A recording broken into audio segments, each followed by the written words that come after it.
CoastLife fam.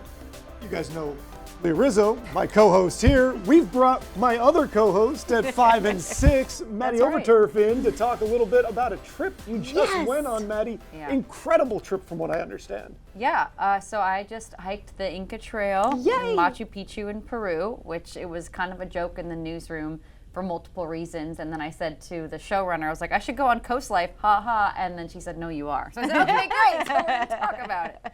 But yeah, it was a really crazy journey. It's 39 miles over 4 days. And just a nice, quick little hike. Just a little relaxing, you know. A little nature walk.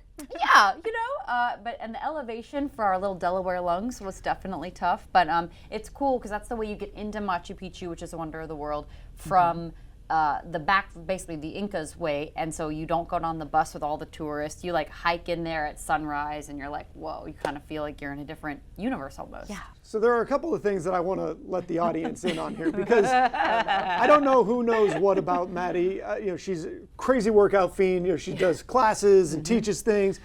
But not really a camper. No, so definitely much. not. No, Charlie and I have that in common, definitely.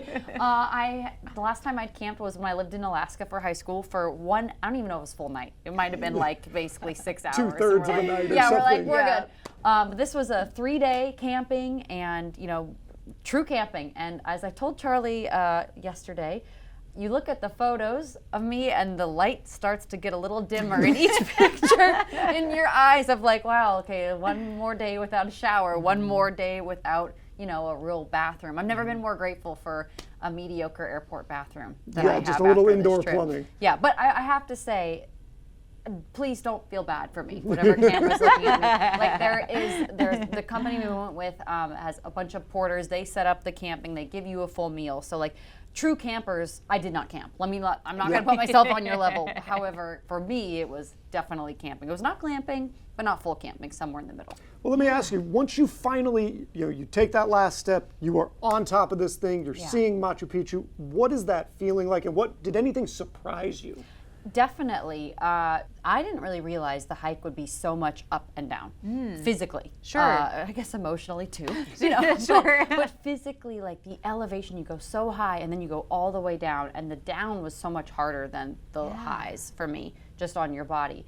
And then you see Machu Picchu like through the clouds, and I almost cried. And I was just, because this overwhelming feeling of majesty in the world, and that you're such a little part in this universe, which is why I love traveling, because you get to see how big the world is.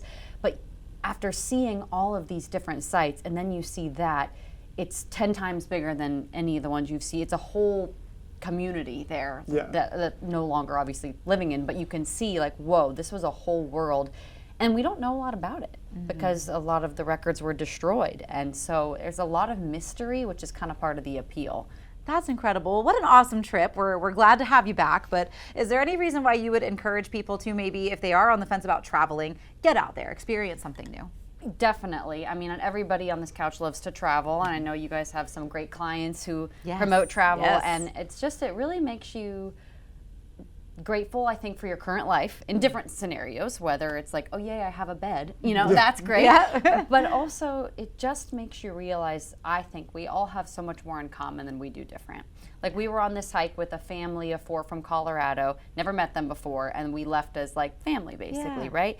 You know, the porters who didn't even speak our language, you hike this together and you realize like we're all just physically getting through it together. You have so much more in common when you have one goal than you do separate, and I think travel really highlights that.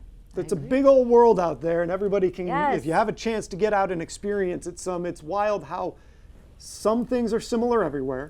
And then other things are drastically different. Totally different. Also, fun little fact, I knew you'd appreciate this, Charlie, is that Quechua is the language that they speak in the Andes Mountains, and that is the language that is spoken in the original Star Wars when they are in the bar and Han Solo comes in, because which I didn't know that, but that the creators wanted something that sounded so not like anything anyone's heard, so they used Quechua.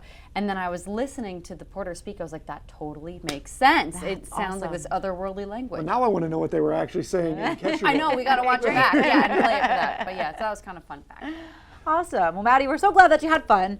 We're glad to have you back, of course. Oh, but thank Glad to have so you back much. on the desk. It's always nice having my cohort there to bring the news to everybody. Oh, I'm really glad to be back, and thanks to all the viewers for caring when any of us are gone. They always send emails. They do and like we're to know. yeah, they do. Like, where is Madeleine? What has happened? For everybody too, not just me. And it's like we're all okay. We're all all good. good. We're all good. But yeah, it was a really magical trip, and I highly encourage anyone who has not been to Peru. Wonderful country, and you know, there's a lot of great people who can help you make that happen. Awesome. Fantastic.